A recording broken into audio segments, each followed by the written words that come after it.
4 हाथी और जंगल के शिकारी। एक बड़े और घने जंगल में 4 हाथी रहते थे, जिनके नाम गोरा, रानी, बिजली और चीकू थे। ये हाथी अपनी मजबूत दोस्ती और अक्ल की वजह से पूरे जंगल में मशहूर थे।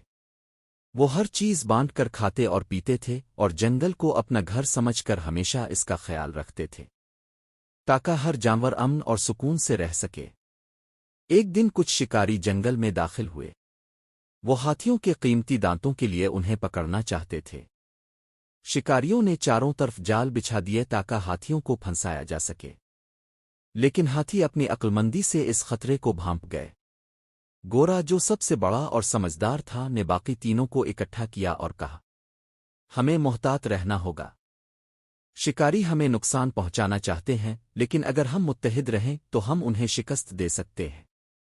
रानी, जो बहुत बहादुर थी, ने कहा, हमें एक दूसरे पर नजर रखनी चाहिए और जैसे ही खतरा हो फौरन खबरदार करना चाहिए।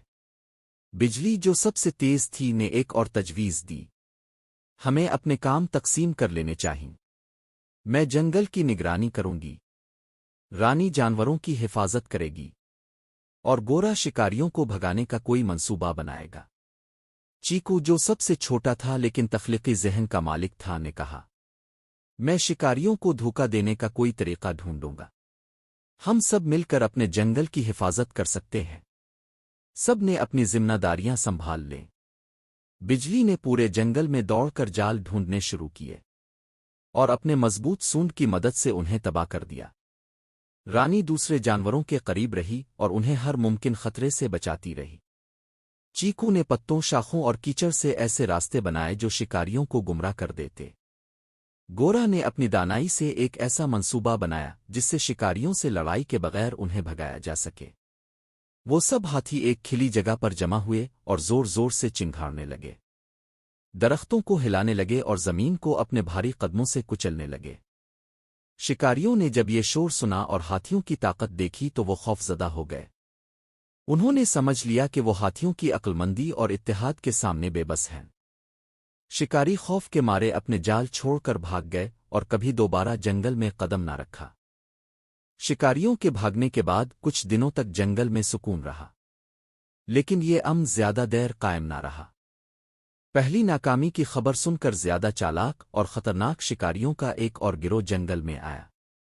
उनके इरादे सिर्फ हाथियों के दांतों तक महदूद नहीं थे, बल्कि वो पूरे जंगल पर कब्जा करना चाहते थे। ये शिकारी पहले वालों से ज्यादा होशियार थे और जदीद हथियारों और नए किस्म के जालों के साथ आए थे। एक शाम जब सूरज गुरूब हो रहा था, चीकू ने नए शिकारियों को जंगल में दाखिल होते देखा। वो फौरन वापस दौड़ा और बाकी हाथियों को खबरदार किया। गोरा ने एक मर्तबा फिर सबको इकट्ठा किया ताकि इस नए खतरे का सामना किया जा सके। गोरा ने कहा, इस बार खतरा बहुत बड़ा है, लेकिन हम अपना घर छोड़ नहीं सकते। रानी हमेशा की तरह बहादुरी से बोली, हमें न सिर्फ अपनी बल्कि जंगल के तमाम जानवरों की हिफाजत करनी है। बिजली, जो बहुत तेज थी, ने मोहतात अंदाज में कहा, ये शिकारी ज्यादा होशियार हैं। हमें उन्हें हराने के लिए जंगल को अपने हक में इस्तेमाल करना होगा। चीकू ने अपनी तख्लीकी सोच का इजहार किया, क्यों न हम जंगल के तमाम दरख्तों, नदियों और जानवरों की मदद लें। हम सब मिलकर एक ऐसा जाल बिछा सकते हैं कि शिकारी कभी कामयाब ना हो सकें। गोरा ने इत्तेफाक किया, इस बार हमें पूरे जंगल को शामिल करना होगा। हाथियों ने अपनी जिम्मेदारियां तकसीम कीं और मुख्तलिफ जानवरों और कुदरती अनासिर से मदद मांगी। गोरा ने जंगल के बूढ़े दरख्तों से बात की और उन्हें कहा कि अपनी जुड़ें फैलाएं ताकि शिकारियों के रास्ते बंद हो जाएं। बिजली नदियों के पास गई और उनसे दरख्वास्त की कि पानी की रफ्तार तेज कर दें ताकि शिकारी नदी पार ना कर सकें। रानी ने परिंदों और बंदरों को इकट्ठा किया, जिन्होंने शिकारियों की निगरानी का बेड़ा उठाया। चीकू ने छोटे जानवरों को सिखाया कि वो झूठे निशान छोड़कर शिकारियों को गलत रास्तों पर ले जाएं। रात के अंधेरे में जंगल ने अपने दिफा का निजाम तैयार कर लिया। दरख्तों की जुड़ें शिकारियों के रास्तों में फैल गईं। नदियां तूफानी हो गईं और जानवरों ने शिकारियों को गुमराह करने के लिए जाल बिछा दिए। जब शिकारी जंगल में घिसे तो वो हैरान हो गए। हर कदम पर उन्हें मुश्किलात का सामना करना पड़ा। درختوں کی جڑوں میں ان کے جال پھنس گئے، ندیوں کے تیز پانی نے ان کے ہتھیار خراب کر دیے، اور جانوروں کے گمراہ کن نشانات نے انہیں راستہ بھٹکا دیا۔ گورا، رانی بجلی اور چیکو دور سے یہ منظر دیکھ رہے تھے۔ انہیں اپنی طاقت کا استعمال کرنے کی ضرورت نہیں پڑی، کیونکہ جنگل نے خود ان کا دفاع کیا تھا۔ کئی گھنٹوں تک بھٹکنے اور پریشان ہونے کے بعد شکاریوں کو اندازہ ہو گیا کہ وہ جنگل اور اس کے باشعور باسیوں کے سامنے بے بس ہے۔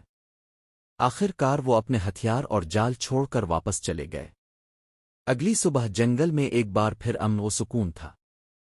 تمام جانور ہاتھیوں کا شکریہ ادا کرنے کے لیے اکٹھا ہوئے۔ گورا نے سب سے کہا، ہم نے یہ جنگ اکیلے نہیں جیتی۔ جنگل اور اس کے تمام باسیوں کے اتحاد اور عقل سے ہی ہم کامیاب ہوئے۔ چیکو نے مسکراتے ہوئے کہا، یہ جنگل صرف ہاتھیوں کا نہیں، یہاں کے ہر جانور کا گھر ہے۔ جب ہم سب مل کر کام کرتے ہیں تو کوئی بھی بیرونی طاقت ہمیں نقصان نہیں پہنچا سکتی۔ جانوروں نے خوشی کے نعرے بلند کیے، اور اس دن کے بعد جنگل کا نام ہمیشہ کے لیے اتحاد، عقل اور فطرت کے ساتھ تعاون کی مثال بن گیا۔ سبق: اصل طاقت جسمانی قوت میں نہیں، بلکہ اتحاد، عقل اور مل کر کام کرنے میں ہے۔ جب ہم فطرت کی حفاظت کرتے ہیں اور اس کے ساتھ تعاون کرتے ہیں تو فطرت بھی ہماری حفاظت کرتی ہے۔